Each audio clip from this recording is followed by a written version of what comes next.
Hidup orang beriman adalah hidup yang mempersiapkan diri untuk hidup kekal, hidup di sorga.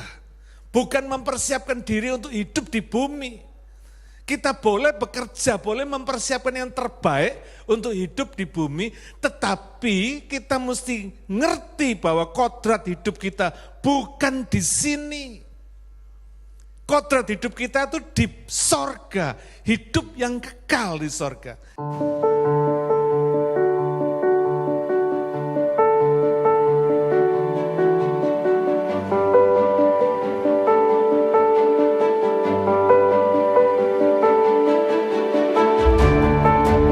Hari ini saya akan berkhotbah dengan judul Living by Faith, ya.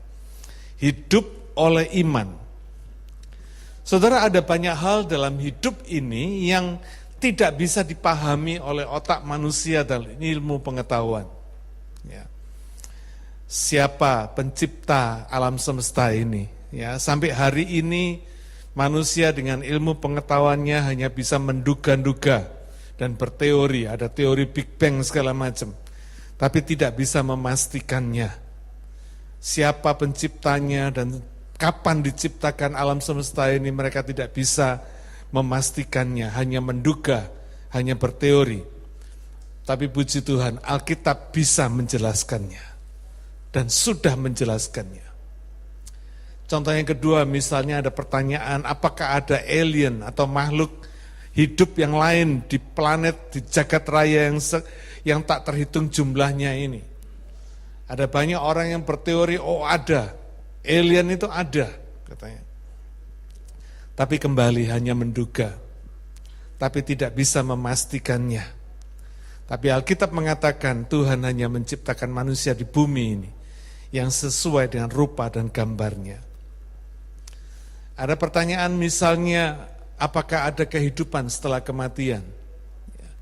Tidak ada orang yang pernah memastikannya atau yang mendokumentasikannya. Tapi Alkitab dengan jelas mengatakan ada. Saudara, contoh-contoh tadi membuktikan ada banyak hal dalam hidup ini yang tidak bisa dijelaskan dengan panca indera karena melampaui akal budi pikiran manusia.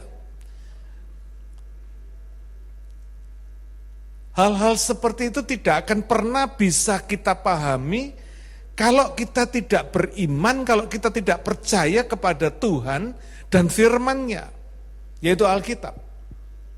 Nah, hari ini akan kita bahas bagaimana kita bisa hidup oleh iman ini.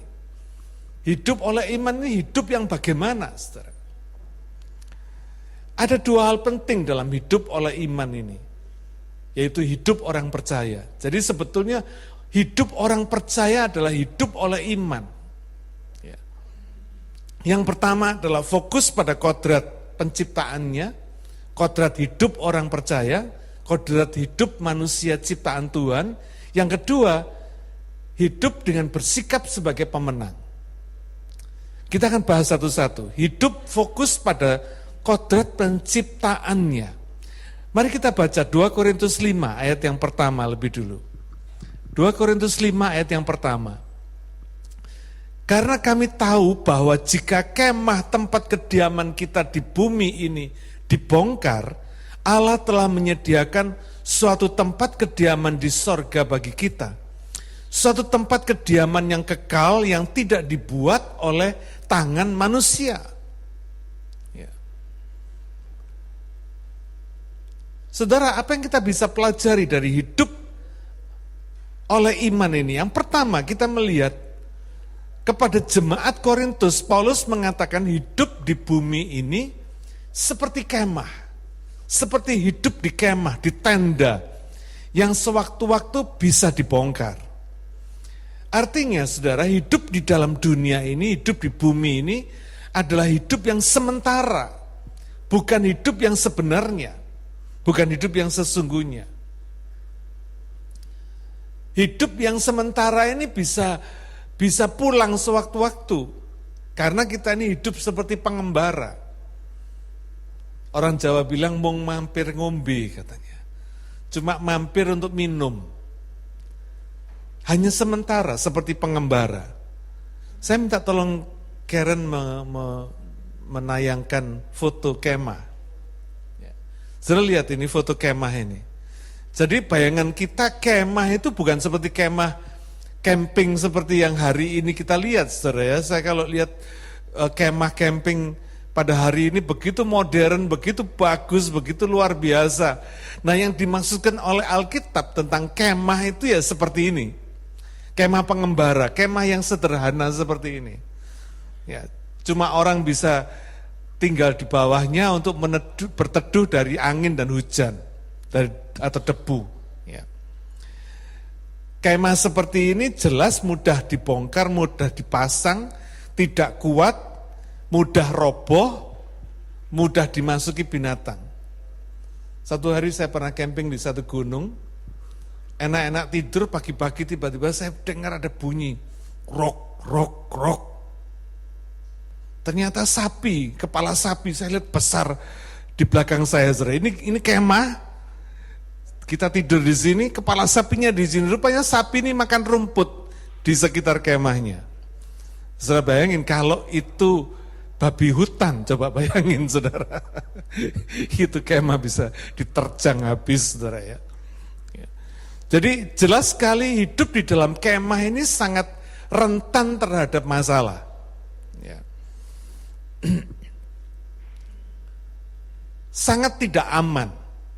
Ya, karena sifatnya cuman sementara. Harus cepat dipasang, cepat dibongkar. Ya. Itu sebabnya Rick Warren berkata hidup ini adalah rangkaian masalah. Banyak problemnya. Sehingga hidup ini disebut hidup yang fragile. Yang gampang pecah seperti tanah liat, itu, gampang pecah.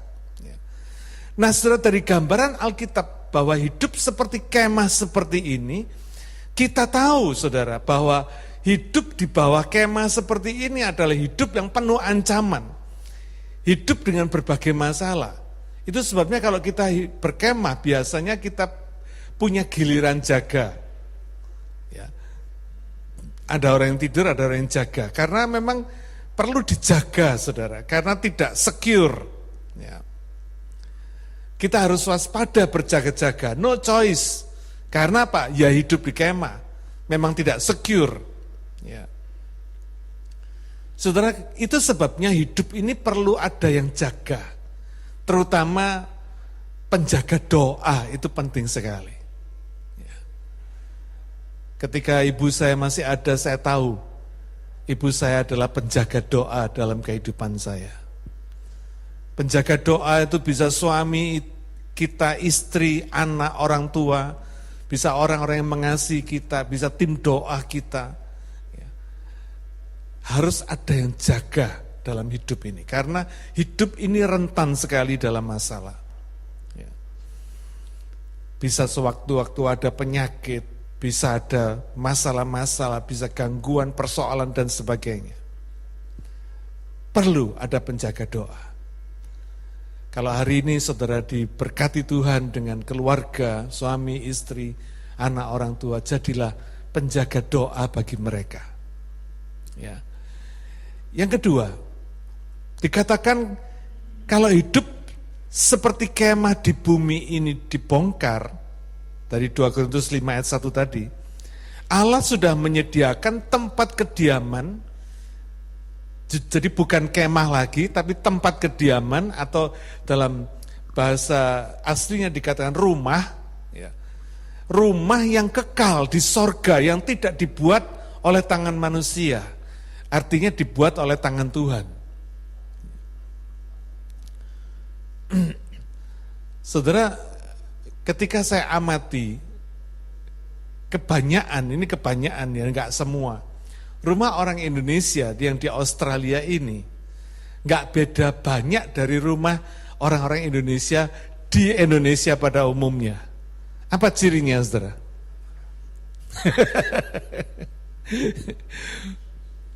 Cirinya banyak barangnya, betul? Ya, orang Indonesia tuh hidup dengan banyak barang. Jadi kesannya rumahnya itu penuh dengan barang, saudara. Karena apa? Karena rupanya budaya di Indonesia ini, hidup di Indonesia masih tetap dibawa sampai ke Australia meskipun sudah puluhan tahun di sini. Beda sama hidupnya orang-orang barat. Rumahnya orang barat kalau sudah perhatikan.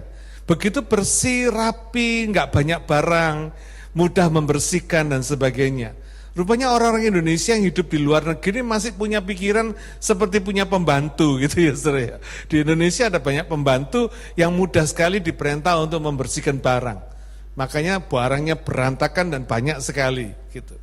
Ini karena apa? Karena orang Indonesia ini kebanyakan belum bisa beradaptasi dengan budaya hidup di luar negeri seperti di Australia ini.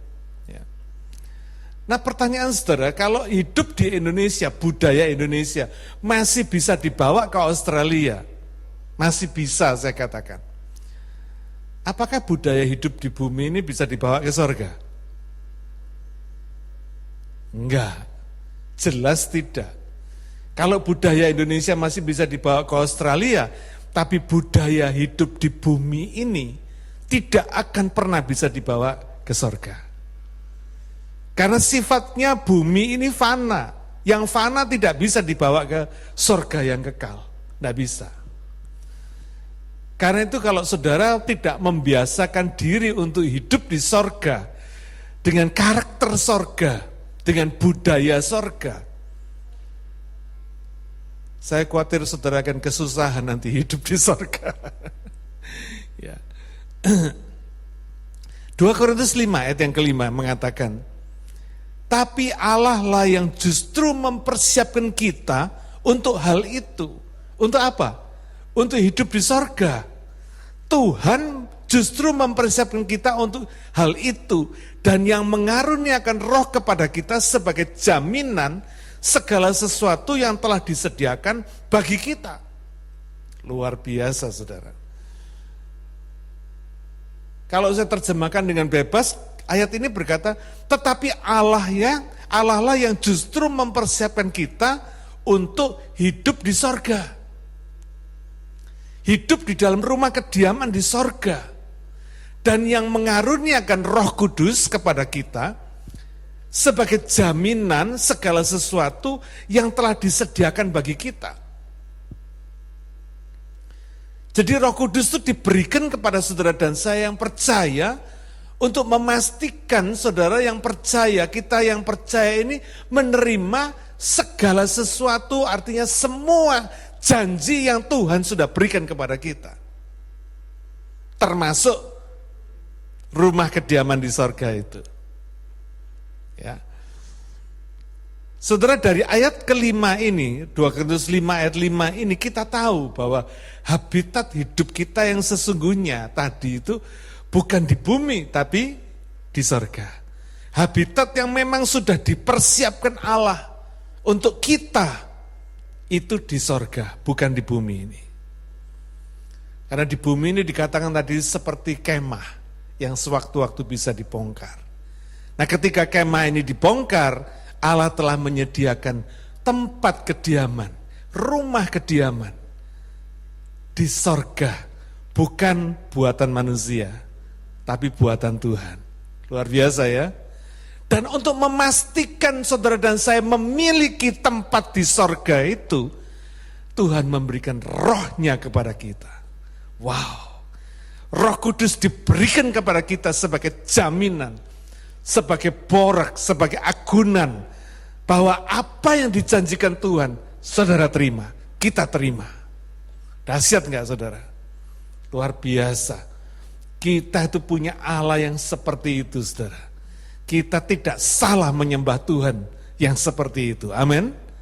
Luar biasa, saudara. Bukan cuma sekedar janji, Tuhan memberikan jaminannya, yaitu apa? Rohnya sendiri diberikan kepada kita.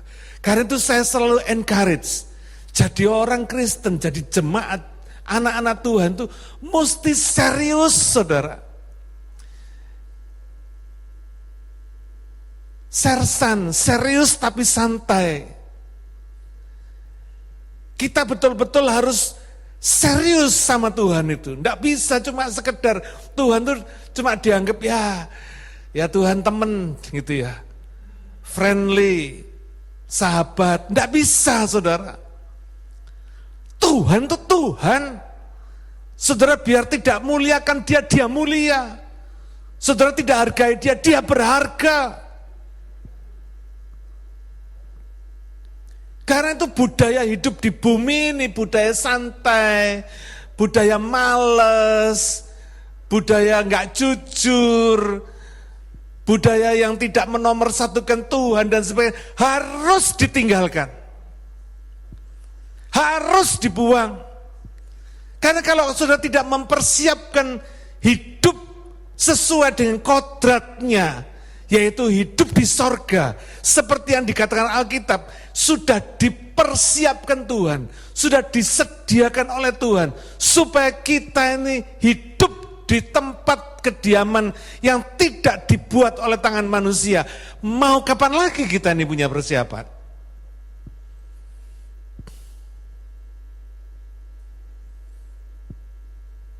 Teman saya berangkat ke Belanda dalam keadaan sehat. Hari Jumat masih ikut doa bersama kita, prayer meeting bersama kita. Hanya seminggu saya nggak ketemu sama dia, karena biasanya dia telepon sama saya setiap hari. Seminggu karena saya sibuk, dia juga nggak telepon, jadi kita lost contact seminggu, saudara. Hari 1 minggu saya kontak lagi, saya video call lagi sama dia, saya kaget karena kepalanya sudah gundul, saudara.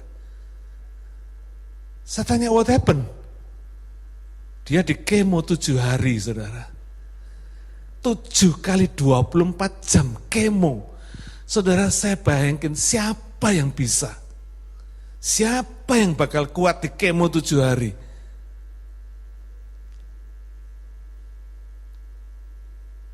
Dua hari yang lalu saya melayani dia perjamuan kudus. Dia sudah nggak bisa ngomong, sudah nggak sadar, saudara. Cuma kelihatan kulit yang berbalut, tulang yang berbalut kulit aja. Sudah masuk palliative care. Bayangin, saudara. Hidup ini begitu fragile, begitu mudah pecah. Kemah itu bisa sewaktu-waktu dibongkar. Seminggu sebelumnya kita masih ngobrol, masih bergurau sama saya. Dia masih cerita dia bisa naik sepeda 20 km di Belanda sana. Dia masih bisa jalan 10 km tiap hari. 16.000 langkah. Dia masih bisa. Bayangin. Hanya beda seminggu nggak kelihatan. Berubah total.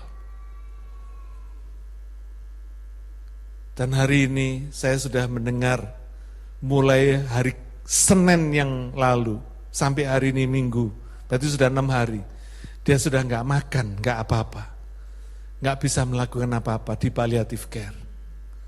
Saya cuma bilang, Tuhan, kalau Engkau izinkan dia masih bisa hidup, saya minta Tuhan bangunkan dia tanpa rasa sakit. Dia cuma di morfin aja, saudara.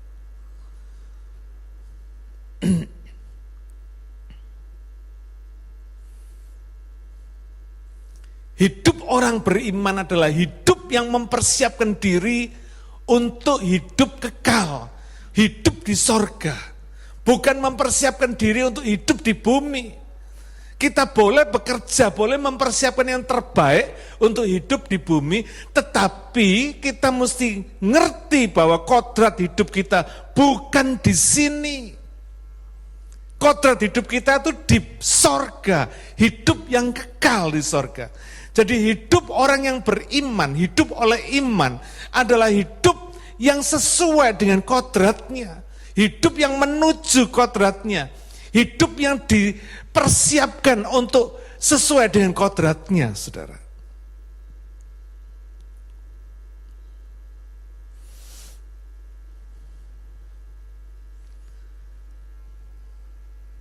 Hidup yang disesuaikan dengan apa yang Tuhan katakan, apa yang Tuhan rencanakan, apa yang sudah Tuhan tetapkan, saudara. Ini yang penting sekali. Ya. Karena Roh Kudus diberikan untuk memastikan kita menerima hidup yang kekal ini. Hidup yang semestinya ini. Hidup di dalam kodratnya ini. Dan ini hanya berlaku untuk orang-orang yang bersedia menjadi murid Yesus. Bukan cuma pengikut Yesus, bukan cuma follower, tapi the disciple of Jesus. Di dalam kelas baptisan kita bahas apa bedanya murid sama attendance. Murid itu punya tanggung jawab, mesti doing homework, betul nggak?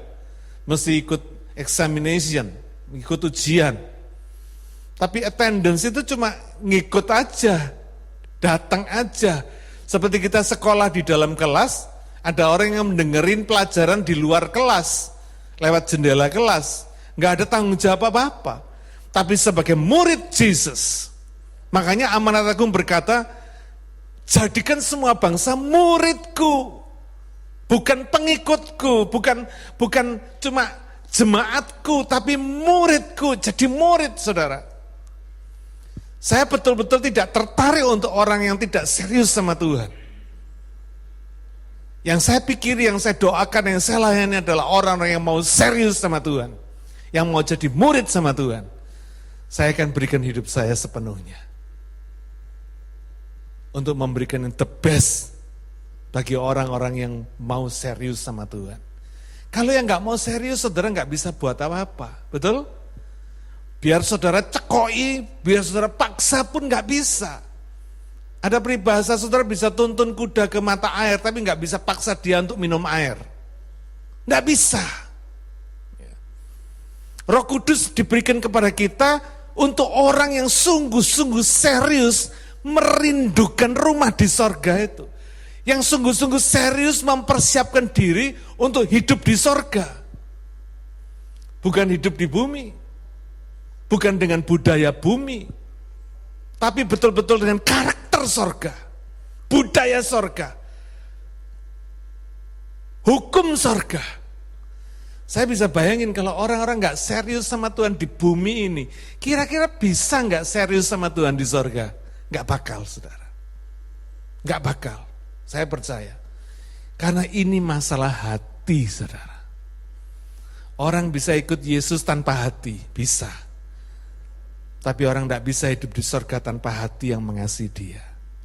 Tanpa hati yang sungguh-sungguh serius mempersiapkan diri untuk hidup di sorga. Hidup di bumi seperti di sorga.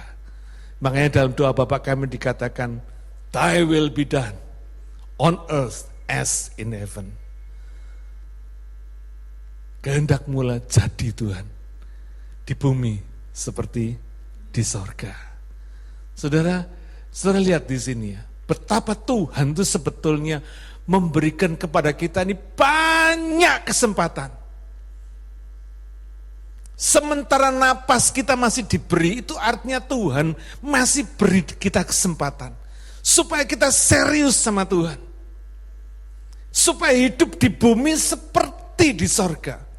Dengan desain, dengan pola hidup, dengan sistem seperti di sorga. Nanti lihat hidup saudara, dahsyat. Dahsyat.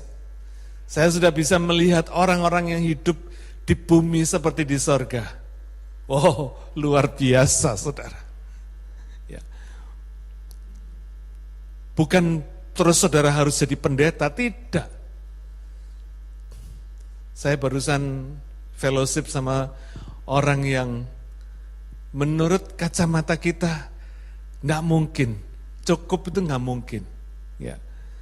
Dengan hidup di Sydney, saudara, dengan sewa rumah, dengan mesti bayar ini, bayar itu, dan sebagainya. Nggak mungkin, duitnya cuma dapatnya dalam 2 minggu, cuma dapat pensiun aja. Udah nggak mungkin gitu ya, nggak mungkin cukup. Tapi ajaibnya, dengan bangga dia berkata sama saya, 2 tahun COVID ini dia bilang, Tuhan tuh membuat dia bisa saving. Sampai sekarang dia punya tabungan $35.000. Geleng kepala saya. Gimana caranya? Dia selalu sering kali telepon sama saya. Dia selalu bilang, ini gimana caranya? Ngabisin uang ini gimana? Heran dia saudara.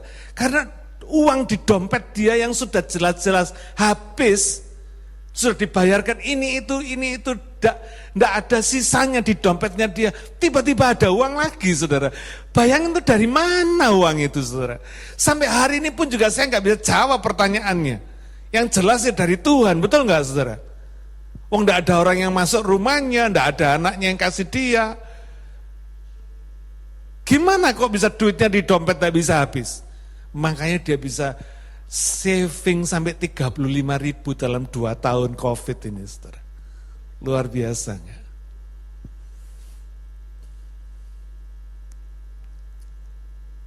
Sebelumnya dia tukang judi. Dia paling happy judi.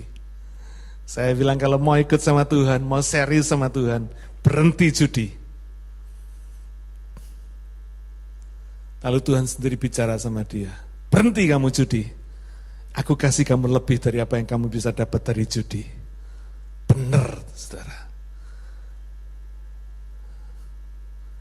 Sampai dia kalau telepon saya sambil nangis. Dia bilang, Tuhan itu begitu luar biasa. Dia mau ngabisin uangnya di dompet ini loh, saudara. Dan memang sudah habis dibayarkan. Tapi dompetnya selalu terisi, saudara. Luar biasa. Ya.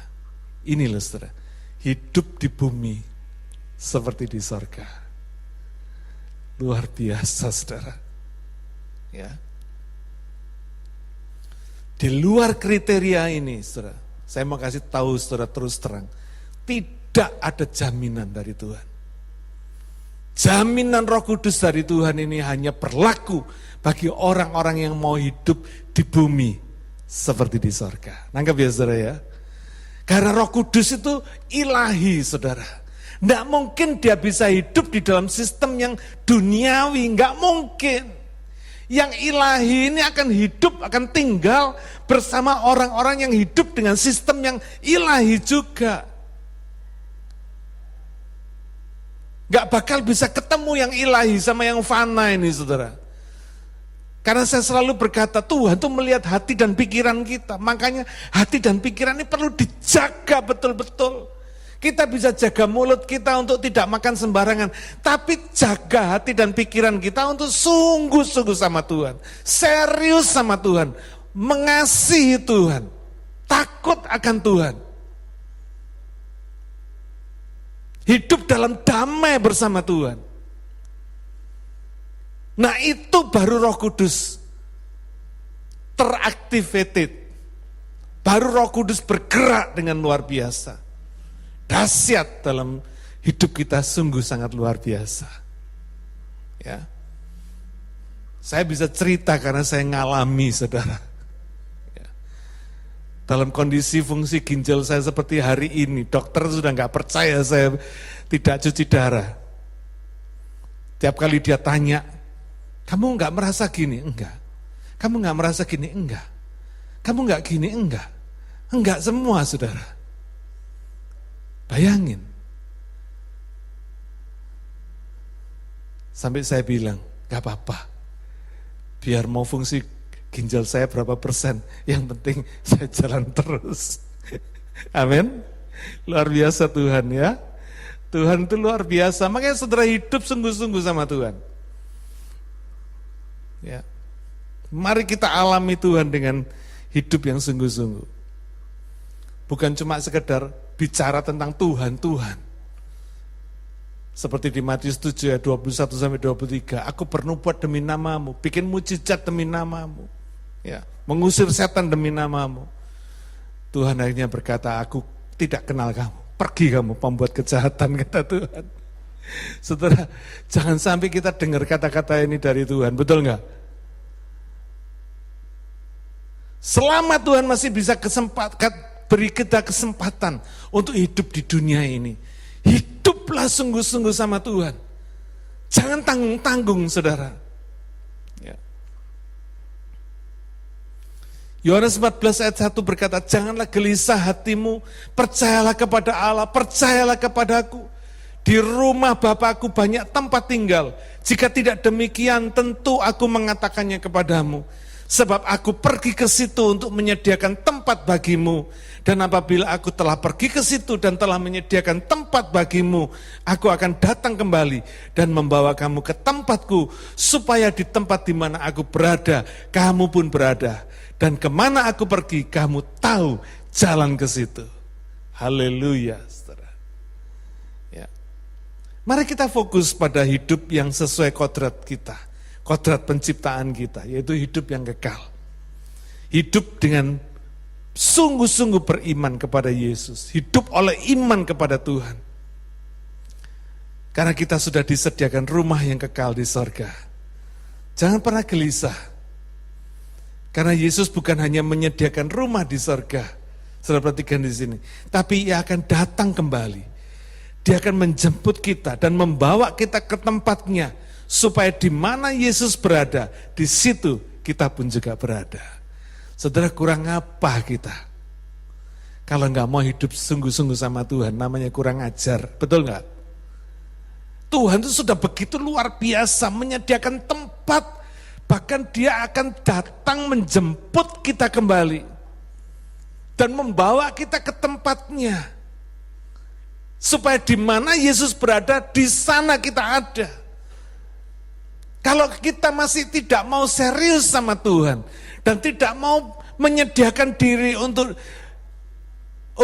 hidup di sorga, hidup sesuai dengan kodrat penciptaan kita, kebangetan kita, saudara.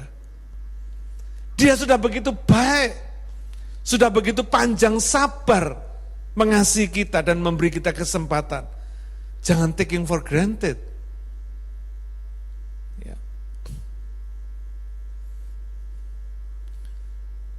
Dengan hidup seperti ini, seperti kubur kosong Yesus yang terbuka, maka kubur tadi bukan lagi satu hal yang menakutkan bagi kita.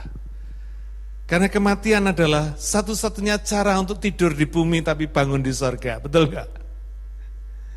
Hanya itu caranya. Jadi kematian tidak lagi menakutkan. Siapa yang masih takut mati di sini? Masih ada? Nggak ada ya? Puji Tuhan. Ya. Mati itu hanya tidur, saudara. Saudara tidur di sini, bangunnya di sana. Cuma pindah alamat, saudara. Ya, jadi nggak perlu ditakuti.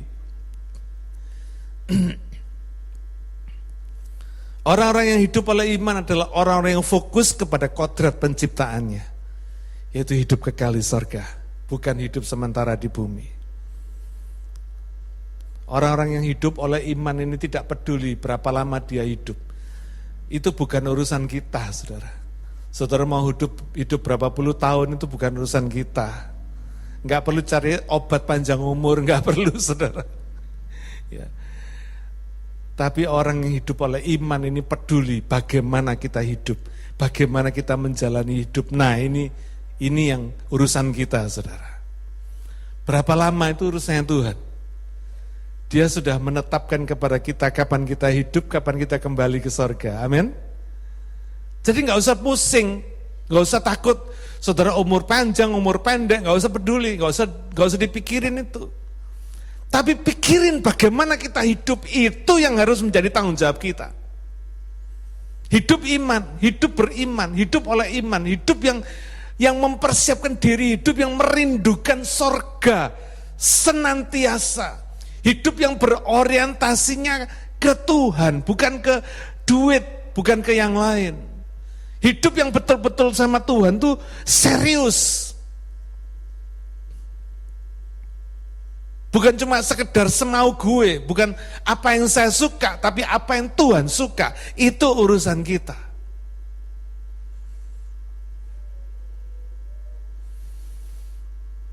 Jadi hidup oleh iman itu bukan cuma hidup untuk berdoa saja. Tidak perlu kerja, doa puasa aja, baca firman, enggak. Lakukan semua aktivitas kita seperti biasa, tapi hati dan pikiran kita tertuju kepadanya. Motivasi kita menyenangkan Dia. Apapun yang kita lakukan, jangan melawan firman-Nya. Jangan tidak sesuai dengan kehendak-Nya. Apapun yang kita lakukan, biarlah itu menyenangkan hati Dia, hati Tuhan. Apapun yang kita lakukan, hubungkan dengan Tuhan. Hubungkan dengan Tuhan. Itu hidup oleh iman. Amin? Jelas ya? Yang pertama, hidup sesuai dengan kodrat kita. Kodrat penciptaan kita. Hidup di bumi seperti di sorga. Ya. Yang kedua, saudara. Hidup dengan sikap sebagai pemenang. 2 Korintus 5 ayat yang kedua sampai ke yang keempat kita baca. Selama kita di dalam kemah ini, kita mengeluh karena kita rindu mengenakan tempat kediaman sorgawi di atas tempat kediaman kita yang sekarang ini. Sebab dengan demikian kita berpakaian dan tidak telanjang.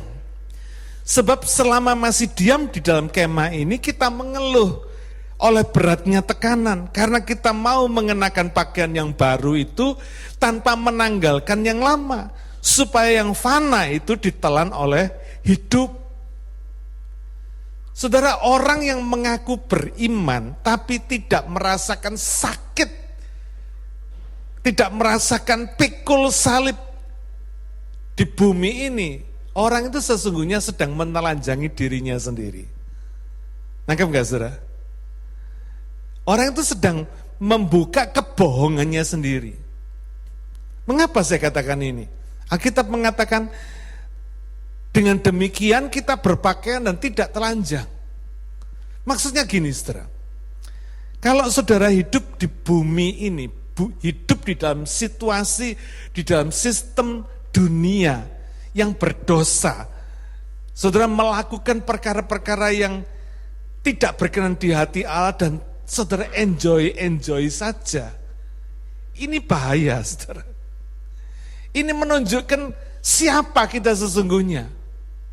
Kalau saudara bolos kebaktian dan saudara tidak merasa terganggu hati dan pikiran saudara, karena saudara tidak ke gereja, tidak berbakti kepada Tuhan pada hari Sabat yang sudah ditentukan oleh Tuhan, 1 minggu 1 kali. Kalau hati kita tidak terganggu dengan itu, ini menjadikan tanda tanya besar. Sungguhkah saudara orang beriman?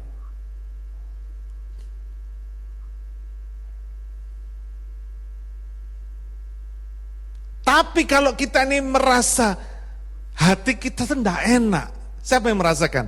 Kalau saudara nggak kebaktian, saudara nggak enak. Ya, cuma 1, 2. Ya.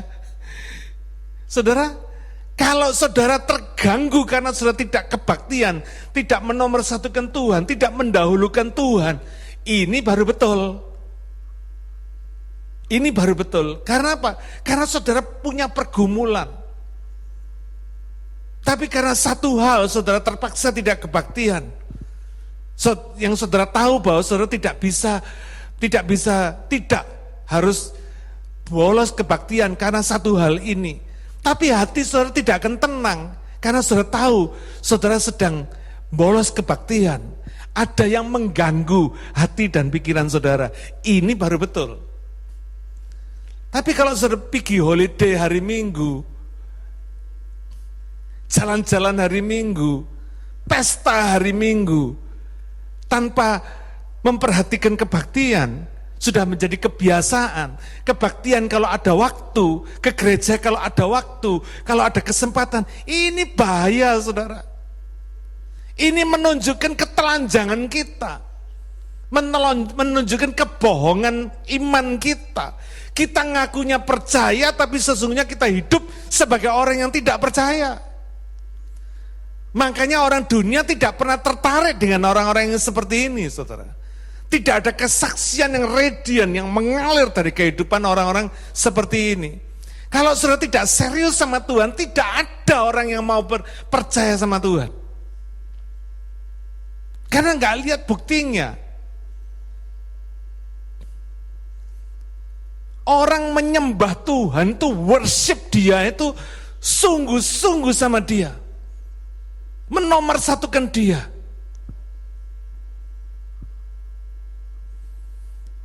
Orang-orang Kristen model kayak begini kalah sama orang-orang yang bukan Kristen, yang punya Allah-Allah lain. Oh, kalah, saudara.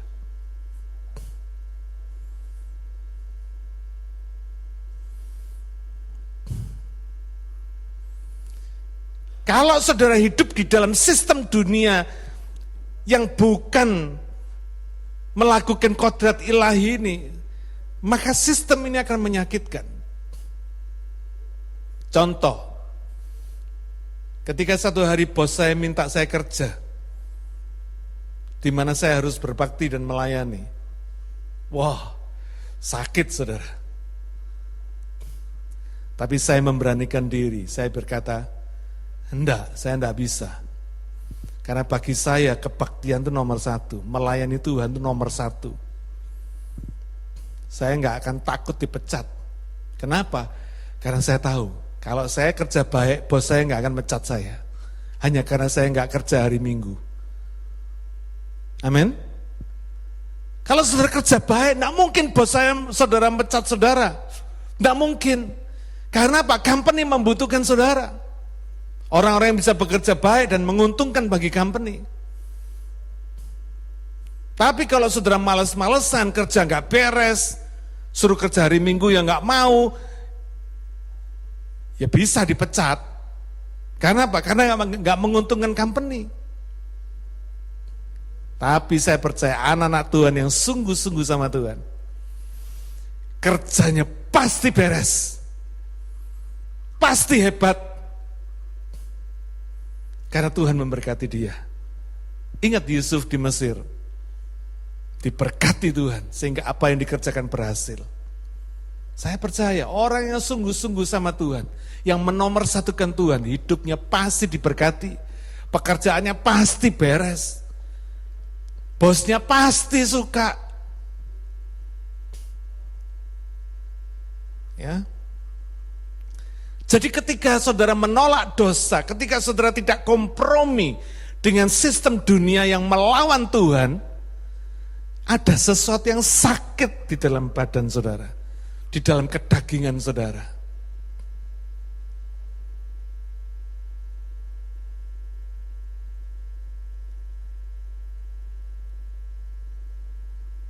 Tapi inilah iman. Wajar kalau orang hidup oleh iman itu akan banyak mengeluh, banyak pergumulan, banyak kesusahan, banyak tekanan-tekanan persoalan, wajar. Kenapa? Karena kita masih hidup di kemah ini, saudara. Hidup di bumi ini. Daging ini masih ingin dilesatkan, masih ingin nikmat, dinikmatkan daging ini. Ya.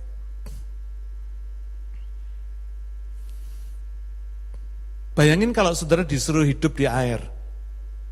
Bayangin, saudara disuruh hidup di air, disediakan makanan, disediakan oksigen, segala sesuatu yang saudara perlukan disediakan semua, tapi saudara disuruh hidup di air, bukan hidup di darat. Enak enggak? Enggak enak. Kenapa? Karena bukan kodrat saudara. Kita manusia hidup di bumi, bukan hidup di air. Beda sama ikan. Ikan enjoy hidup di air. Karena apa? Kodratnya hidup di air. Kalau ikan disuruh hidup di darat, dia nggak enak. Lama-lama mati. Demikian juga saudara. Biarpun saudara disediakan oksigen, disediakan makanan, disediakan minuman, disediakan segala sesuatu yang saudara butuhkan untuk hidup di air, saudara bilang kamsia, thank you, nggak mau, tak bayari moh, kan gitu saudara. Ada yang mau dibayari hidup di air? Nggak ada. Karena kita bukan hidup di kodrat kita. Kata mengeluh dalam ayat-ayat ini, itu pakai kata bahasa Yunani stenasomen. Artinya apa saudara? Artinya mengerang, mengeluh, merintih, berteriak kesakitan seperti wanita yang akan melahirkan. Kalau saudara melahirkannya pakai sesar, saudara nggak akan ngerti ini. Ya. Tapi kalau saudara melahirkan natural, saudara baru ngerti ini. Rasa sakitnya gimana? Sakit melahirkan itu gimana? Ya. Saudara tahu ini rasanya. Belum pernah tuh ada wanita yang sedang melahirkan dengan sakit seperti ini, terus dia berkata sama dokter, dokter, saya batal, saya nggak mau melahirkan. bubar, saya pulang aja, enggak melahirkan. Enggak bisa, ke dokter bilang. Harus melahirkan, kalau enggak anakmu mati, atau kamu yang mati katanya. Jadi mau enggak mau wanita yang mau melahirkan ini biar sakit, dia paksa, dia tahan. Dia merintih, dia mengerang, dia berteriak. Waktu anak saya yang pertama 3 hari, saya enggak bisa tidur, saudara, di rumah sakit. Karena pergumulan melahirkan ini enggak gampang. Ada banyak ibu yang melahirkan dengan memberikan nyawanya untuk anaknya. Ada perjuangan hidup mati di dalam melahirkan. Karena itu anak-anak, ingat perkataan saya, jangan pernah ada yang berani sama orang tua. Jangan cuma mama tok, papa juga. Karena tidak ada papanya, mamanya tidak bisa melahirkan, saudara. Ya. Anak-anak mesti ngerti prinsip ini. Betapa orang tua itu melahirkan dengan sungguh-sungguh, dengan taruhan nyawa. Ya. Tapi kenapa wanita ini bisa bertahan dalam sakit untuk melahirkan seperti ini? Karena dia tahu ada bayi yang akan lahir, betul? Ada sesuatu yang dia rindukan, yang dia cinta, yang ditunggu 9 bulan 10 hari di dalam rahimnya. Ada sesuatu yang dia mau ingat, dia mau lihat, dia mau kasih. Dia mau cintai seumur hidupnya. Biar taruhan nyawa pun ibu berani. Hebat loh saudara ya, luar biasa ini. 2 Korintus 5 ayat yang ke-6. Maka oleh karena itu hati kami senantiasa tabah, meskipun kami sadar bahwa selama kami mendiami tubuh ini, kami masih jauh dari Tuhan. Ayat yang ke-8. Tetapi hati kami tabah dan terlebih suka kami beralih dari tubuh ini untuk menetap pada Tuhan. Saudara, ketabahan yang dimaksud oleh Paulus ini adalah ketabahan seperti wanita yang mau melahirkan tadi. Stena Somen tadi itu, yang mengerang, kesakitan, merintih, berteriak karena akan melahirkan. Ketabahan seperti ini. Ya. Keberanian menahan rasa sakit yang luar biasa. Saudara, melahirkan bayi itu tidak gampang. Jalan bayi itu sampai robek, saudara. Karena kepala bayi ini lebih besar daripada jalannya untuk keluar. Dan kadang kalau enggak robek sama dokter sengaja dirobek supaya apa? Supaya bayinya bisa keluar. Habis itu dijahit lagi, saudara. Ini enggak main-main, saudara.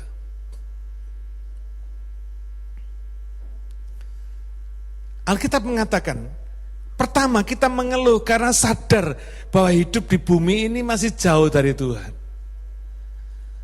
Saudara, kadang-kadang meskipun kita ini berusaha mati-matian untuk berkenan di hadapan Tuhan, untuk menyenangkan hati Tuhan, tapi kadang kita ini masih dablek, betul enggak? Masih jatuh dalam dosa, masih seenaknya, masih ini, masih itu. Dan kalau kita mau jujur, kita ini mesti ngerti bahwa kita ini masih jauh dari Tuhan, jauh dari harapan Tuhan, kira-kira gitu ya. Jauh dari apa yang kita inginkan. Ya, Rasul Paulus mengatakan, apa yang dia perbuat tidak seperti apa yang dia inginkan. Dia ingin menyenangkan Tuhan, tapi badannya dia, dagingnya melawan Tuhan. Ya, bertentangan dengan Tuhan. Karena daging ini selalu berusaha menjauhkan kita dari Tuhan. Markus 14 ayat 38, berjaga-jagalah dan berdoalah, supaya kamu jangan jatuh ke dalam pencobaan. Roh memang penurut tetapi daging lemah. Daging yang lemah ini, saudara, sering menjauhkan kita dari Tuhan. Dengan iming-iming dosa dan kenikmatan dunia. Nah, roh yang penurut tadi ini tahu bahwa kodrat hidup kita itu di sorga, bukan di bumi. Karena roh ini ngerti, dia berasal dari sorga, dari Bapa. Karena itu tidak heran kalau roh, hati dan pikiran kita itu rindu, ya, rindu untuk beralih dari tubuh jasmani untuk menetap bersama Tuhan. Ya. Sementara daging ini berontak untuk menikmati dosa di bumi ini. Roh dan hati pikiran ini berusaha supaya bisa diam dan berkenan kepada Tuhan. Baik di bumi ini maupun nanti kalau dia sudah mati, hati dan pikiran kita ini, roh kita tuh berusaha untuk menyenangkan hati Tuhan. Tapi sementara daging kita justru menyakiti hati Tuhan. Nah, dalam pergumulan seperti ini, bagaimana kita bersikap sebagai orang yang hidup oleh iman? Ini lebih penting daripada masalahnya sendiri. Sikap hidup sebagai orang beriman ini jauh lebih penting daripada masalah yang sedang kita hadapi ini, dari pergumulannya. Karena kalau paradigma kita dalam melihat masalah itu salah dan sikap hidup kita dalam menjalani kehidupan yang penuh masalah tadi itu salah, maka kita akan mengalami hal-hal yang tidak seperti kita inginkan, saudara. Kita bisa merasa gagal, kita bisa putus asa, kita bisa diombang-ambingkan oleh masalah kita betul-betul akhirnya kalah dan gagal dalam menghadapi masalah kita. Tapi kalau sikap dan paradigma kita dalam menghadapi masalah ini, cara menjalani kita ini betul, sikap kita ini betul, paradigma kita dalam melihat masalah ini betul, seperti yang diajarkan Tuhan dalam firman-Nya, maka kita akan berhasil, saudara. Dalam menghadapi setiap masalah apapun yang terjadi dalam hidup kita. Kita akan berhasil. Kita akan sukses mengatasi masalah-masalah kita. Dan kita pasti tampil sebagai pemenang. Saya yakin itu. Pergumulan apapun yang saudara hadapi bisa dikalahkan. Bukan masalah yang mengalahkan kita, tapi kita yang mengalahkan masalah kita. Kita tidak akan hancur, tidak akan frustrasi karena masalah-masalah yang kita hadapi. Seorang mau menikah, pria dan wanita mau menikah. Sang prianya datang kepada bapaknya, si mempelai wanitanya datang kepada ibunya. Masing-masing minta dikasih pesan dari orang tuanya supaya menjadi bekal pernikahan mereka. Lalu kedua orang tuanya ini memberikan bekal yang sama. Orang tuanya berkata, gini nak, kamu taruh foto pasanganmu di dompetmu. Mereka tanya, lu kenapa Pak? Kenapa Bu? Kok mesti taruh foto pasangan? Ya setiap kali kamu menghadapi masalah, apapun masalah yang kamu hadapi, mungkin kamu mengalami persoalan ini, itu, direndahkan orang, dihina orang, dan sebagainya. Masalah apapun yang sedang kamu hadapi, yang membuat kamu capek, kamu frustrasi dan sebagainya, buka dompetmu. Lihat foto pasanganmu. Kamu akan menyadari, ada masalah yang lebih besar menunggu di rumah. Nangkep ya maksudnya saudara ya? Saudara yang ketawa pasti ngerti maksud saya. Memang kata-kata saya ini hanya dipahami untuk orang-orang yang pintar, saudara.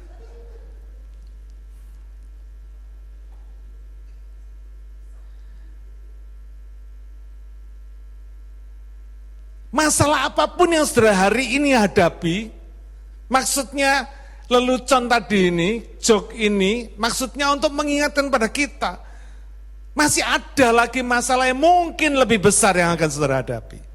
Jadi jangan pernah putus asa. Orang yang putus asa, yang patah arang karena masalah hari ini, pasti membeli, saudara. Kenapa? Karena di hari yang akan datang dia pasti akan menghadapi masalah yang lebih besar lagi. Karena itu bersiaplah untuk menghadapi masalah yang lebih besar lagi. Jadi setiap kali saudara menghadapi masalah, buka dompet saudara. Saudara katakan, ada masalah yang lebih besar lagi. Siapkan hati dan mental saudara untuk menghadapi masalah yang lebih besar lagi. Jangan pernah membeli pada masalah hari ini. Satu hari seorang pria pesan cincin perkawinan. Dia berkata pada pembuat cincinnya, tolong tulis pesan untuk kami berdoa supaya kami selalu ingat dalam perkawinan. Lalu akhirnya cincin itu jadi. Ketika dibaca pesannya apa? Tulisannya, hanya sementara. Katanya. Kata pembuat cincin, apapun yang kamu alami, kamu tahu, dalam hidup ini hanya sementara. Saudara, hidup selama di bumi ini, hidup dalam kemah tadi itu, hidup dalam dunia yang fana ini, semua hanya sementara. Kalau senang ya hanya sementara, karena itu jangan lupa diri, kira-kira gitu ya. Kalau susah ya hanya sementara, jangan putus asa, jangan gelisah, karena semua hanya sementara.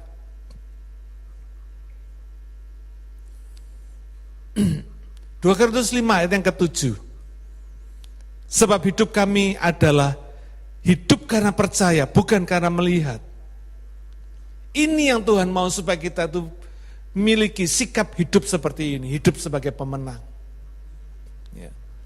Dalam setiap situasi yang kita hadapi, hidup sebagai pemenang itu adalah orang yang hidup bukan fokus pada masalah, tapi fokus pada Tuhan, percaya kepada Tuhan, yang bisa menolong kita dalam mengatasi setiap masalah. Ini hidup sebagai pemenang. Tidak keder dengan masalah.